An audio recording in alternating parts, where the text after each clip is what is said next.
Jusqu'à la saison dernière, 2 pénalités pouvaient être sanctionnées par 2 minutes plus 10 minutes de méconduite, charge à la tête et charge dans le dos. Cette année, une 3e pourrait être sanctionnée de 2 plus 10, c'est la charge à la bande. Pourquoi? Pour simplifier le travail des arbitres. Souvent, lorsqu'un joueur est le long de la bande en possession de la rondelle, se tourne et protège la rondelle et peut être propulsé contre la bande. Alors, fini les tergiversations et les hésitations des arbitres.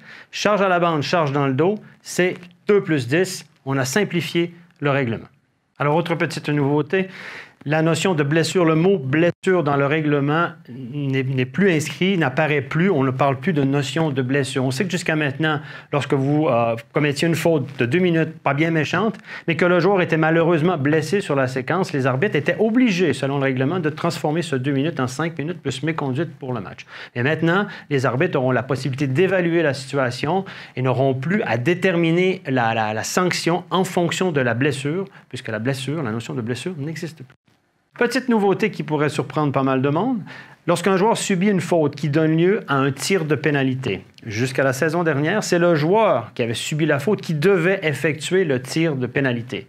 Cette année, le coach pourra désigner n'importe quel joueur de l'équipe, que le joueur a été sur la glace ou sur le banc, pour effectuer ce tir. Donc, plus de souplesse pour les entraîneurs et on risque de voir les meilleurs joueurs effectuer les tirs de pénalité.